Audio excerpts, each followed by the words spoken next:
The morning sun cast long shadows across the Kennedy Space Center as humanity held its collective breath. Global surveillance systems had detected the approaching vessel 3 days ago, its trajectory clearly marking Earth as its destination. Military forces worldwide remained on high alert, even as world leaders attempted to project an image of peaceful anticipation. Admiral Park adjusted his collar, feeling sweat trickle down his neck despite the pleasant Florida weather. Beside him, Representative Han Yuri maintained her composed demeanor, though her fingers fidgeted slightly with the hem of her formal blazer. They stood at the head of a carefully selected delegation, representing Earth's unified response to this moment. The alien vessel descended with impossible grace, its crystalline surface creating rainbow patterns across the ground as it reflected the morning light. It was massive, easily the size of an aircraft carrier, yet moved with the delicate precision of a hummingbird. The ship's design defied conventional aerodynamics, its geometric patterns suggesting technology far beyond human understanding. "It's beautiful," Yuri whispered, voicing what everyone was thinking. Park didn't respond. His eyes tracked the vessel's approach, noting how it maintained perfect positional control despite the strong coastal winds. His decades of military experience triggered warning signals in his mind. This level of control spoke of weapons-grade stabilization systems, not mere transportation technology. The ship settled onto the designated landing zone, its crystalline surface dimming to a subtle opacity. For several long moments, nothing happened. Park felt the tension rising among the assembled dignitaries and military personnel. Then, with a soft chime that seemed to resonate in their bones, a section of the hull became transparent and simply vanished. The being that emerged stood nearly 3 meters tall, its iridescent skin shifting colors like oil on water. It moved with fluid grace, each step precisely measured. 2 smaller beings flanked it, their movements perfectly synchronized in a way that made Park's military instincts twitch again. "I am Supreme Delegate Erix of the Galactic Council," the tall being announced in perfect English, its voice resonating with harmonic undertones that made it sound almost musical. "We come in peace, seeking to welcome Earth into our ancient federation of civilizations." The crowd broke into applause and cheers.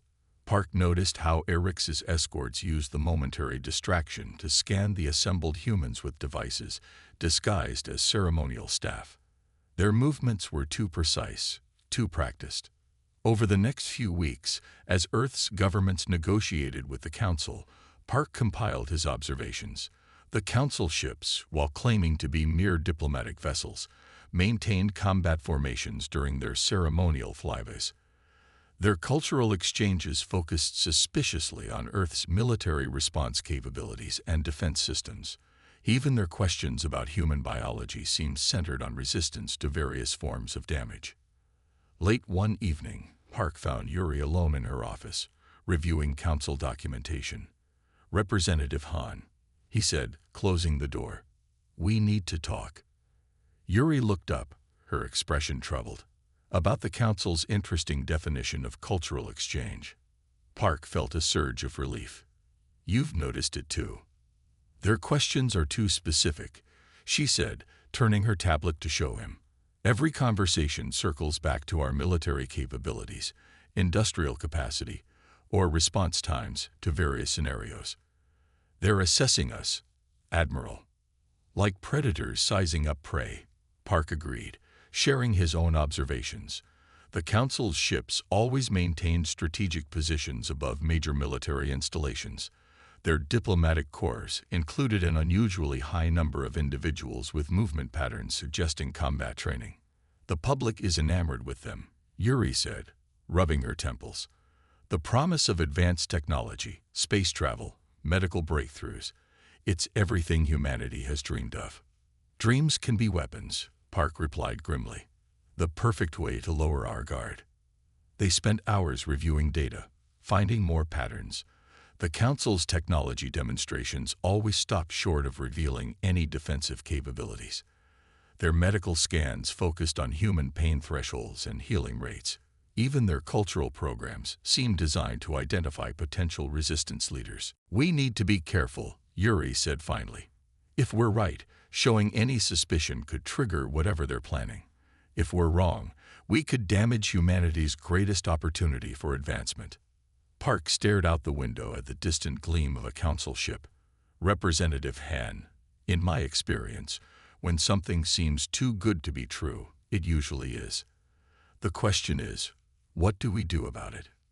Yuri stood beside him, watching the ship's crystalline surface catch the last rays of sunset. We play their game, Admiral. We smile, we cooperate, and we watch. And most importantly, we prepare, quietly, for the possibility that humanity's first contact might not be as peaceful as it appears. As they stood there, the council ship's surface briefly flared with energy patterns that looked remarkably like weapons charging sequences. Park and Yuri exchanged glances, both recognizing that their worst fears might be justified. Earth's first contact with alien life was turning into a deadly game of deception, and humanity needed to learn the rules fast. Before it was too late, Captain Lee sat in the dimly lit monitoring station, his eyes fixed on the screen showing unusual energy patterns from the council vessels. For weeks, he had noticed these strange signals during the early morning hours when the council claimed their ships were in low-power mode.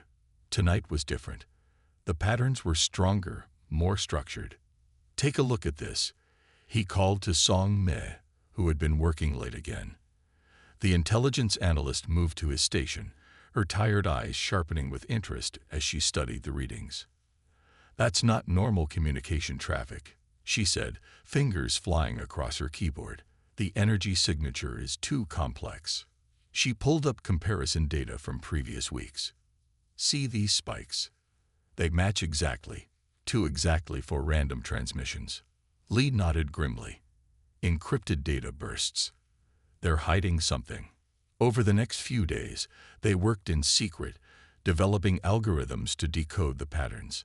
Me barely slept, fueled by coffee and determination. Her breakthrough came at 3 a.m., when most of the base was silent. "Captain," her voice carried across the empty monitoring room. "I found something." Her hand shook as she transferred the decoded data to the main screen. It's a report about another civilization." Lee read the text, his face growing pale. The report detailed the systematic destruction of a species called the Arathi. The Council's methods were chillingly familiar: first contact, offers of friendship, technology sharing, and then swift, total annihilation once their defenses were fully mapped. "There's more," Mai said, her voice barely a whisper. "So much more." They spent the next week uncovering file after file. 17 civilizations, all destroyed using the same pattern. The Council documented everything. Weaknesses identified during cultural exchanges, defense capabilities assessed during atmospheric studies, leadership structures mapped during diplomatic meetings. "Look at these dates." Lee pointed to the screen. The most recent was just 50 years ago. The Nexeri. They were supposed to be our level of technological development. Mai pulled up another file. "And this, they're doing the same to us right now. These atmospheric sensors they've placed around Earth. They're mapping our military installations, tracking our response patterns." They compiled their evidence carefully, knowing they would have only one chance to present it. The Security Council meeting was set for dawn, with representatives from Earth's major military powers. Mai stood before the assembled leaders, her voice steady despite her racing heart. 3 months ago, we welcomed the Council as friends. Today, I must show you why that was a mistake." She displayed the decoded files, watching faces change from skepticism to horror. "These scans," she highlighted recent data, "show the Council mapping every major military facility on Earth. Their atmospheric studies are covering our missile silos, our naval bases, our air defense networks. They're not studying our atmosphere. They're studying how to destroy us." Admiral Park, who had been suspicious from the start, spoke first. "How long do we have?" "Based on their previous patterns," Lee answered, stepping forward, "they typically strike between 6 to 8 months after first contact. We have time." but not much. The room erupted in urgent discussions. Me shared more evidence, the Council's detailed analysis of human military capabilities, their assessments of our weaknesses, their plans for swift subjugation. There's something else, Mai said, silencing the room. In every case, they left survivors. Not out of mercy, but to serve as examples to other civilizations, to show the price of resistance. The Security Council debated through the day. Earth's military leaders developed plans while diplomats maintained their friendly facade with the Council. The deception had to continue. Any sign that humanity had discovered the truth could trigger an early attack. As Mai left the meeting, Lee caught up with her. "You did well in there," he said, "but our work's just starting." She nodded, looking up at the evening sky, where Council ships glinted like stars. They'd done this 17 times before, thinking every species would fall the same way. A determined smile crossed her face. But they've never met humans before. That night, as Earth's leaders began secret preparations for resistance, the Council ships continued their regular patrols, unaware that their perfect record of conquest was about to meet its first real challenge. In their arrogance, they had made a crucial mistake. They had given humanity time to prepare, and humans were very good at turning time into advantage. Deep in their underground monitoring station, Lee and May continued their work, knowing that every bit of intelligence they gathered could mean the difference between Earth's survival and its addition to the Council's list of conquered worlds. The game of deception had entered a new phase, and this time, both sides were planning. Deep beneath the Rocky Mountains, in a facility that officially didn't exist, Kim Duha stared at the holographic display of Council shield frequencies. Her team had been working for weeks to understand the complex quantum patterns that made Council technology so advanced. Coffee cups littered her workstation, testament to endless hours of calculation and testing. "The answer is in the harmonics," she muttered, manipulating the 3D display with practiced gestures. "Their shields don't just block attacks. They phase them into another dimension entirely." Admiral Park stood silently behind her, watching the young physicist work. He had handpicked Guhua for Project Dawn Shield, impressed by both her brilliant mind and her ability to think beyond conventional physics. Now, humanity's survival might depend on her insights. "Show me what you found," he said quietly. Duha adjusted the display, highlighting specific wave patterns. Their technology operates on quantum principles we're just beginning to understand. "But look here, there's a pattern, a rhythm." She pointed to recurring spikes in the energy signature.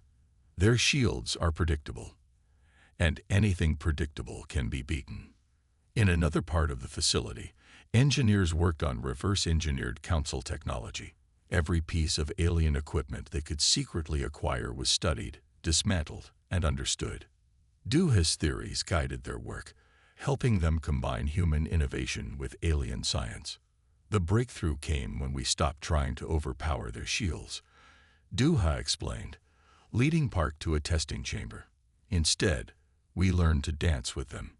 She activated a small prototype device.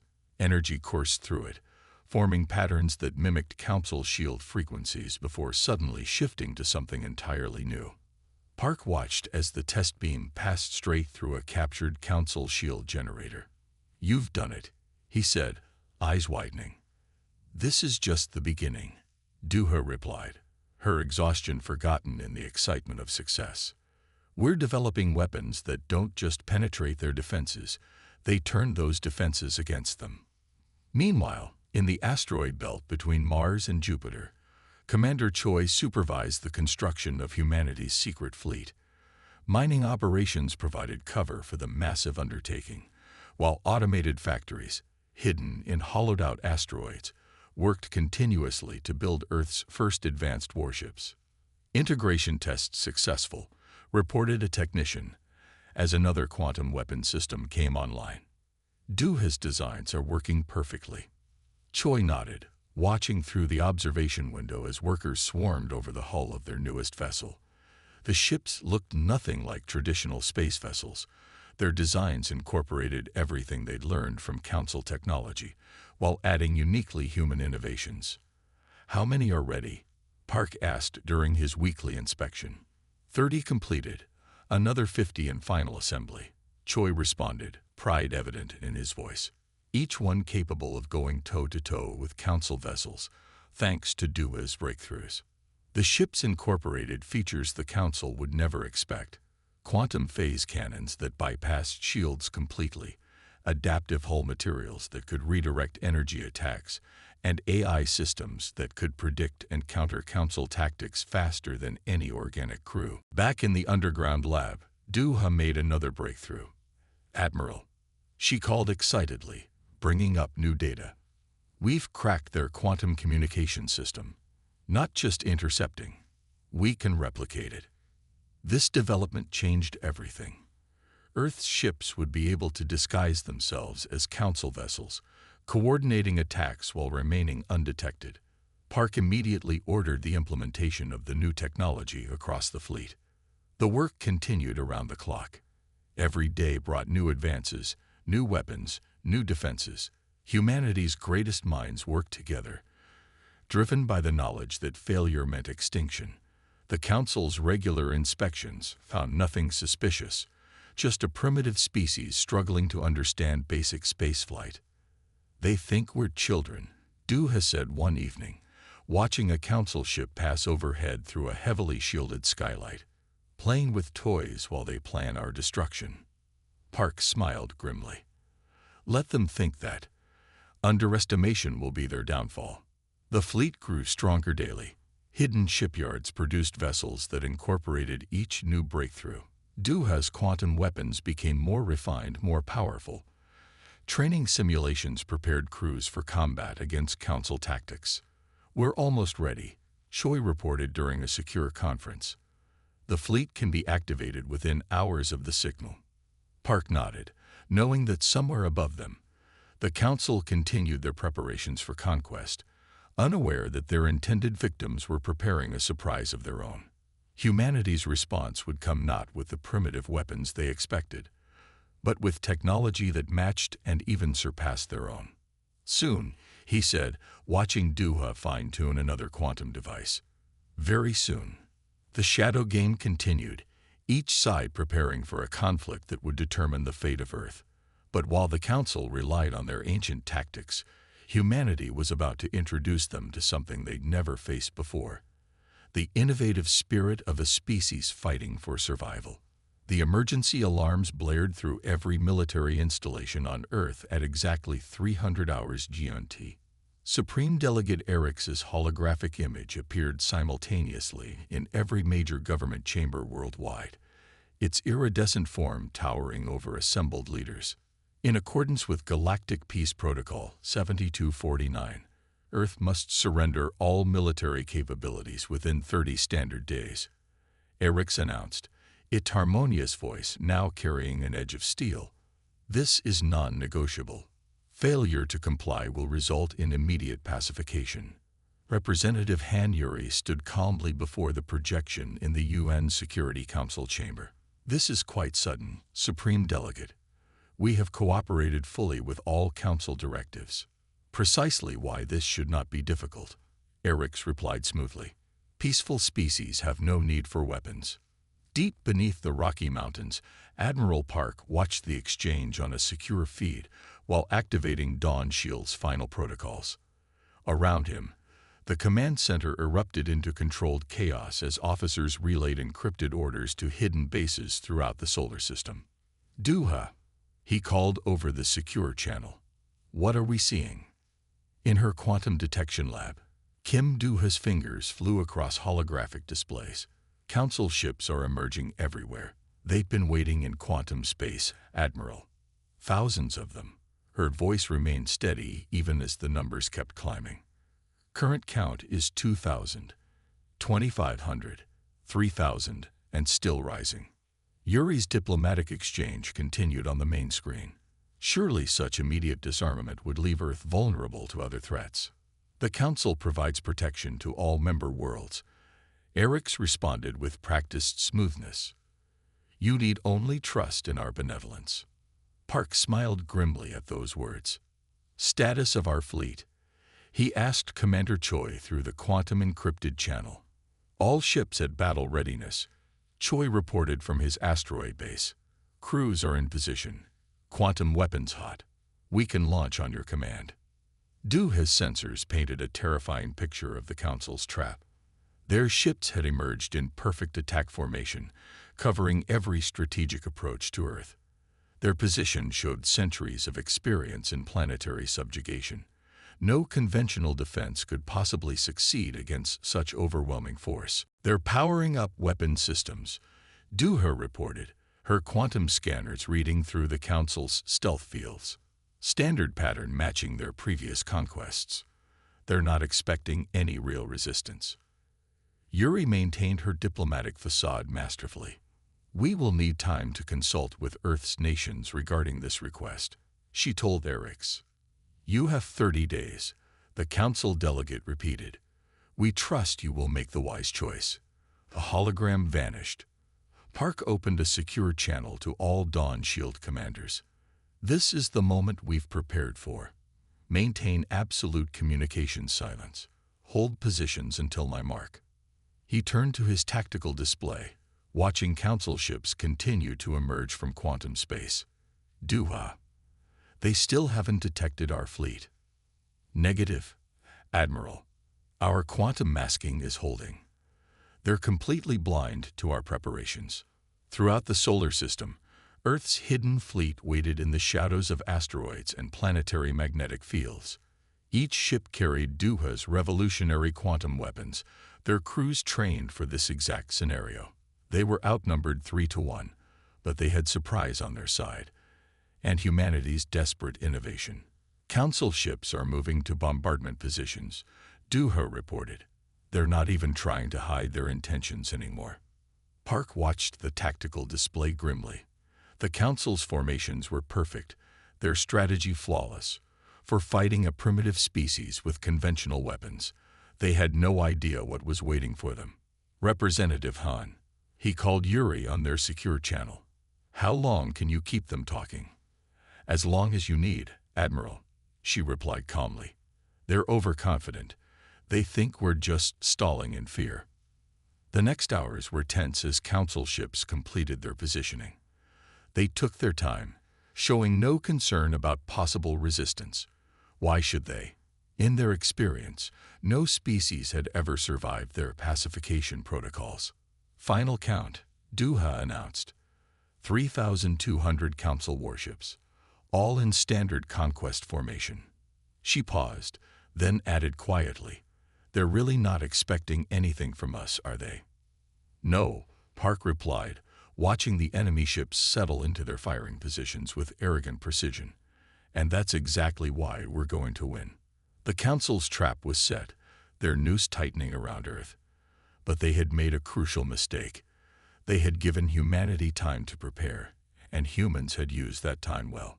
Now all that remained was to spring their own trap and show the Council why this conquest would be different from all the others. Park looked at his tactical display one final time. Prepare for Phase 1, he ordered quietly.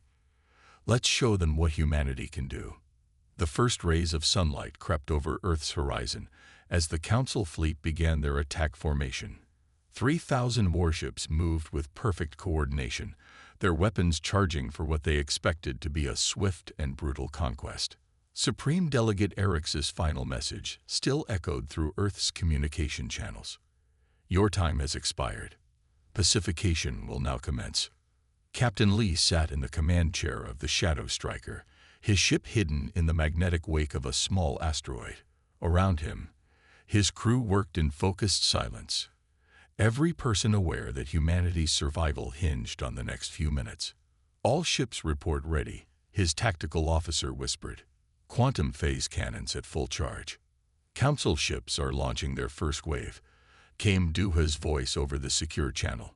Standard orbital bombardment pattern. Lee watched as thousands of energy beams lanced toward Earth's surface. At the last possible moment, hidden defense arrays activated, bending the attacks into quantum sync fields. The Council ships paused, clearly surprised by this unexpected resistance. "Now," Lee ordered quietly, "execute Operation Dawn Strike." Across the solar system, humanity's hidden fleet emerged from their concealment. The Shadow Striker led the charge, its quantum engines pushing it to speeds the Council had thought impossible for human technology. Before the alien ships could react, Lee's vessel was among them. "Target locked," his weapons officer reported. "Firing." The quantum phase cannon fired, its beam passing through the Council ship's shields as if they didn't exist. The alien vessel erupted in a cascade of quantum energy, its supposedly impenetrable defenses useless against Duha's revolutionary technology. Chaos erupted across space as more human ships revealed themselves. Commander Choi's tactical innovations proved devastating. Instead of fighting in traditional formations, Earth's fleet operated in small, autonomous units that struck from multiple angles simultaneously. "They're trying to regroup," Lee observed, watching the Council ships abandon their attack formation. "But they don't know how to respond to our attack pattern." Earth's ships danced through the Council fleet like wolves among sheep, their quantum weapons wreaking havoc on the previously invincible alien armada. Centuries of unchallenged supremacy had left the Council tactical doctrine rigid and predictable. "Watch their left flank," Choi's voice crackled over the command channel. "They always try to establish a defensive sphere when threatened." Sure enough, the Council ships began moving into a spherical formation, a maneuver that had protected them for countless battles. But Earth's fleet was ready.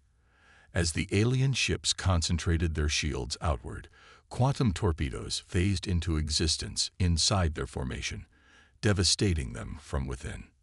Multiple Council ships attempting emergency quantum jumps, Duha reported from her command center. "But our disruptors are holding them in normal space." Lee watched as another group of Council vessels fell to his squadron's attack. The aliens had never faced an enemy who could match their technology, let alone surpass it. Their confusion was evident in their increasingly desperate maneuvers. "They're sending out a distress signal," communications reported, "calling for reinforcements." "Let them," Lee replied grimly. "The more they bring, the more we'll show them what humanity can do." The battle continued across the solar system. Earth's smaller fleet used its superior mobility and unexpected capabilities to devastating effect. Council ships found their ancient tactics useless against an enemy that could bypass their defenses at will. "Supreme Delegate Erix is requesting emergency communication," came Representative Han's voice over the command channel. "A bit late for diplomacy," Lee observed as his ship's quantum cannons claimed another Council vessel. The battle reached its peak as the remaining Council ships attempted a desperate counterattack. But humanity had planned for this too. Hidden quantum mines activated throughout the battlefield, their detonations creating localized disruptions that trapped alien ships in normal space. "Their formation is breaking," Tactical reported. "They're losing coordination." Lee watched as the mighty Council fleet, which had begun the day expecting an easy conquest, dissolved into scattered groups of panicked vessels. The hunters had become the hunted, their supposed superiority shattered by human innovation and determination. "All ships, execute final attack pattern," he ordered. "Let's show them exactly what they're dealing with." Earth's fleet moved as one, their quantum weapons blazing. The remaining Council ships, their formations broken and their tactics in shambles, could only watch as their defeat became inevitable. Humanity had not just survived their attack. They had completely overthrown the Council's military superiority. As the battle wound down, Lee allowed himself a small smile. The Council had expected to find a primitive species ready for conquest. Instead, they had awakened a force that would change the galaxy forever. The age of Council dominance was over, and a new era was about to begin. "Secure all sectors," he ordered, "and prepare to receive surrenders." It's time the Council learned what real civilization looks like.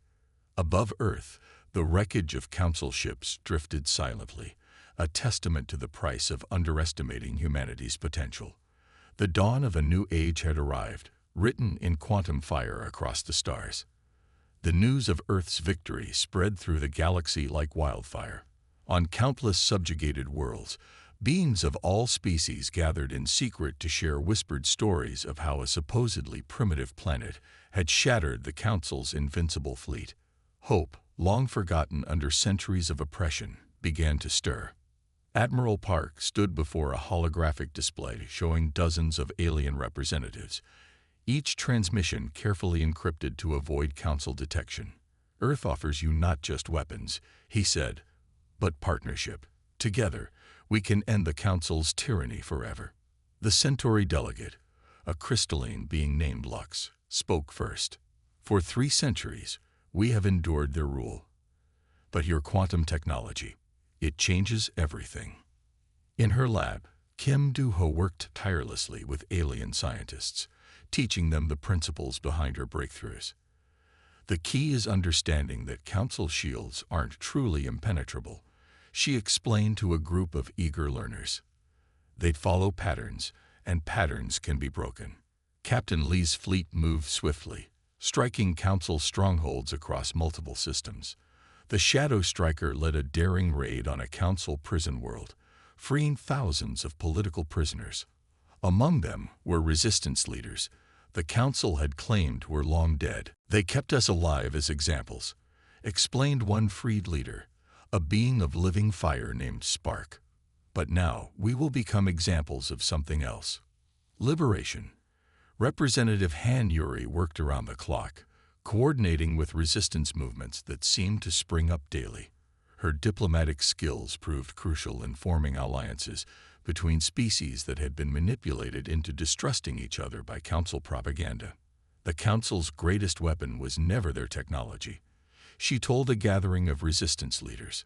It was their ability to keep us divided. That ends today. The liberation of the Proxima system became a turning point. Council forces, expecting another direct confrontation, found themselves caught between Earth's fleet and a civilian uprising armed with Do-ho's quantum weapons.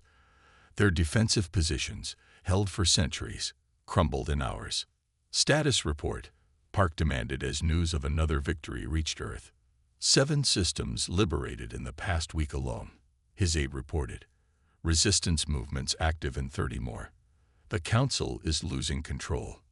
Do-ho's quantum technology spread rapidly among the allied species, each adding their own innovations. The Centauri crystalline engineers enhanced the weapon's efficiency. Spark's people developed new ways to bypass Council detection systems. Lee's fleet grew as liberated worlds contributed ships and crews.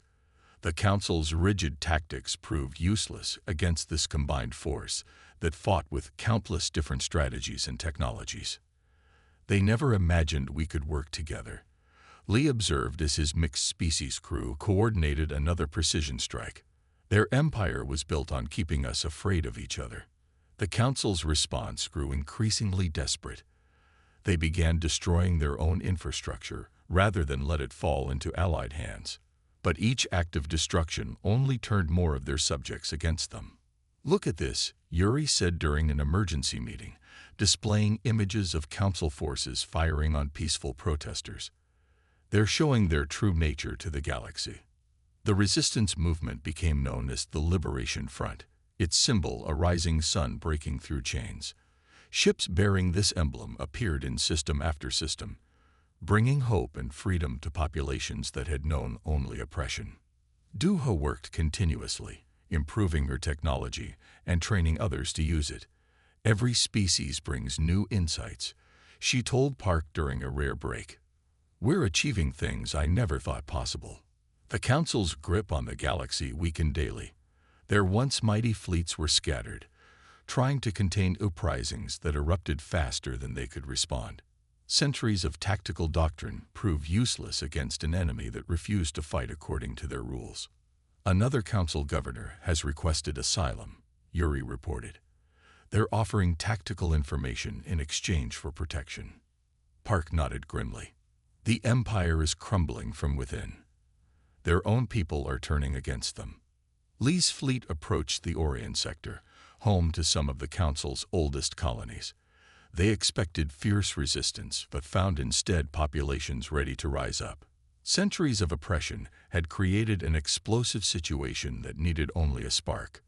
The Council never understood, Spark said during a strategy session. Fear can control people for a time, but hope can make them invincible. As the liberation movement grew, something unprecedented began to emerge. Genuine cooperation between species that had been isolated from each other for centuries. Ancient knowledge, long suppressed by the Council, was rediscovered and shared. We're not just defeating them, Yuri observed, watching representatives from dozens of species working together. We're building something entirely new. The Council's age of dominion was ending, replaced by an alliance of free worlds united not by force but by choice. Earth, the planet they had fought to conquer, had instead become the catalyst for a revolution that would reshape the galaxy. As another day of liberation drew to a close, Park stood watching ships of the combined fleet patrol Earth's orbit. Each vessel represented a different species, a different world, all united in the cause of freedom. The Council's greatest fear had been realized. Their subjects had finally learned to work together. The Council's remaining forces gathered in the Orion Spur, their backs against the wall of their ancient seat of power. 10,000 ships, the largest fleet ever assembled in galactic history, stood ready for one final battle. Supreme Delegate Erix, now revealed as the Council's supreme military commander, had called in every remaining vessel for this last stand. Admiral Park stood on the bridge of his flagship, the Liberator, surveying the tactical display. Around Earth's fleet, ships from 20 different species moved in perfect coordination, a sight that would have been impossible just months ago. Council forces are deploying something massive, Captain Lee reported from the Shadow Striker. Energy readings are off the charts. Duha's voice crackled over the quantum comm. They're activating the Nexus cannon. It's what they used to destroy the ancient civilizations, a weapon that turns quantum space itself into a weapon. The massive device began to pulse with impossible energy. Space itself seemed to warp around it, reality bending under its power. This was the Council's ultimate weapon, kept hidden for millennia, used only when their empire truly faced extinction. All ships, battle formations, Park ordered calmly. Remember your training. Remember why we fight. The Allied fleet moved forward, each species operating according to their strengths. Crystalline ships from the Centauri worlds formed living shields. Spark's people created corridors of controlled fire through space. Earth vessels darted between them all, their quantum weapons ready. The Council fleet attacked first, their Nexus cannon firing a beam that twisted space itself. But humanity had planned for this too. Duha's latest innovation activated quantum stabilization fields that maintain normal space even under impossible stress. The shield is holding, Duha announced. Their superweapon can't penetrate our combined defenses. The battle erupted across the Orion Spur. Council ships fought with the desperation of a dying empire, but they faced something they had never encountered before: genuine unity among their former subjects. Each species supported the others, covering weaknesses, enhancing strengths. Multiple Council ships breaking formation, Lee reported. They'd never seen their weapon fail before. Park watched as the carefully coordinated attack unfolded. Centuries of oppression had taught each species different ways to fight, different ways to survive. Now all that knowledge worked together, creating a battle strategy the Council couldn't predict or counter. The Nexus cannon fired again, and again the Allied fleet's defenses held. Duha worked frantically, adjusting the quantum fields in real time.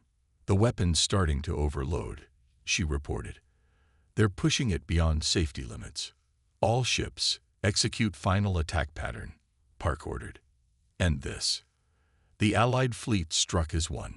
Quantum weapons pierced Council shields. Living fire consumed their engines. Crystalline beams shattered their hulls. Humanity's innovations combined with alien technologies in ways the Council had never imagined possible. Supreme Delegate Erix's final transmission echoed across space. You cannot destroy what we built. The galaxy needs our order. No, Yuri replied from her position on the Liberator. The galaxy needs freedom. The Nexus cannon's overload reached critical levels. As the Council fleet tried desperately to save their superweapon, the Allied forces struck the final blow. The massive device imploded, taking most of the Council's remaining ships with it. The battle ended not with a grand explosion, but with silence. The surviving Council ships powered down their weapons, broadcasting surrender signals. An empire that had lasted for thousands of years had finally fallen. In the aftermath, representatives from all allied species gathered on Earth. Yuri, chosen as the first leader of the new Galactic Alliance, addressed them all. "Today marks not just victory, but a new beginning," she declared. "We build this alliance not on fear, but on mutual respect and cooperation. Every voice will be heard. Every species will be free." The formation of the alliance brought rapid changes.